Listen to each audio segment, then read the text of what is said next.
نحمدہ و نصلی علی رسولہ الکریم۔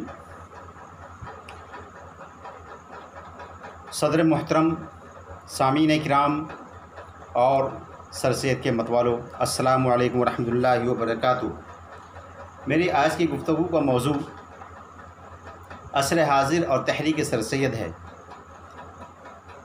بر صغیر کی مسلمانوں کی تاریخ پر اگر نظر ڈالی جائے تو سر سید تحریک سب سے زیادہ ہمجہت، نمایاں اور دور رس نتائج کی حامل ہے۔ اس تحریک نے مسلمانوں کی تعلیمی، سماجی، ثقافتی، معاشرتی، معاشی اور دینی گویا کہ تمام شعبہ حیات کو متاثر کیا ہے۔ سر سید تحریک نے عقلیت پسندی اور سائنٹیفک طرز فکر کو مسلمانوں میں رائج کیا ہے۔ موجودہ مسلمانوں کے حالات کے مشاہدے کے بعد یہ بات واضح ہو جاتی ہے کہ اگر سر سید کے طرز فکر، ان کے خیالات کو عمل میں لایا جائے، ان پر کام کیا جائے تو ان کی ترقی پھر سے آسمان کو چھو سکتی ہے۔ گویا کہ 1.5 صدی گزر جانے کے بعد بھی تحریک سر سید کی معنویت اور اس کی افادیت جوں کی توں قائم ہے۔ عصر حاضر میں سر سید کی تحریک کی ضرورت ثابت کرنے کے لیے ضروری ہے کہ اس وقت کا تھوڑا سا مطالعہ کر لیا جائے۔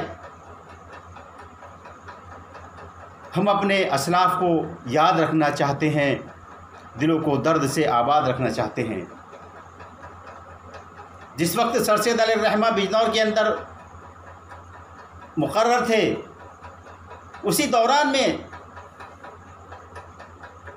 پہلی منظم جنگ آزادی وجود میں آئی، جس کو غدر کے نام سے جانا جاتا ہے، جس کی تاریخ مسلمانوں کے خون سے لکھی گئی اور مسلمانوں کا شیرازہ بکھر گیا، ان کی علمی، معاشی، معاشرتی ہر طرح سے تنزلی کا سبب بنی۔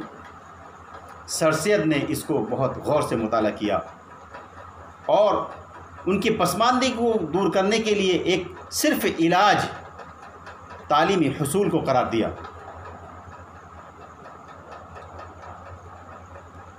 اس دور میں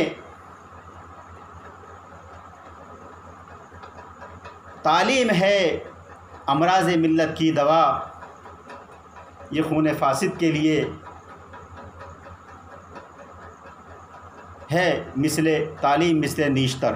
محترم بزرگوں، سر سید علیہ الرحمہ نے تعلیمی تنزلی کو دور کرنے کے لیے مختلف رسائل، مختلف تحریک کی، مختلف ادارے قائم کیے۔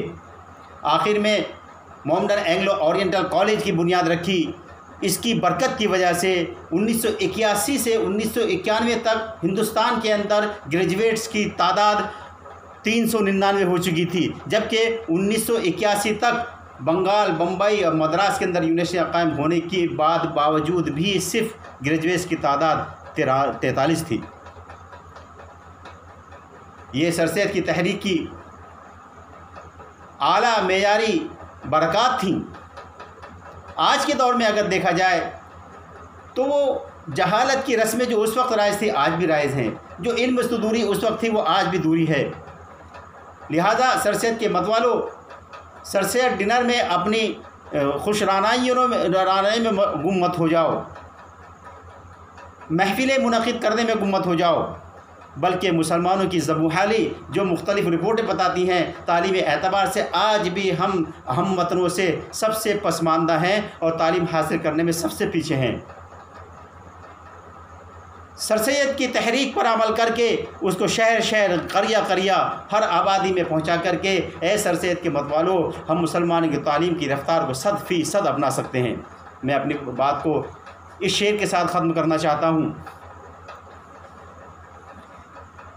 تیرے دریا میں طوفاں کیوں نہیں ہیں، خودی تیری، تیرے دریا میں طوفاں کیوں نہیں ہیں، خود ہی تیری مسلمہ کیوں نہیں ہیں، ابس ہے شکوہ تقدیر یزداں کہ خود تو تقدیر یزداں کیوں نہیں ہے؟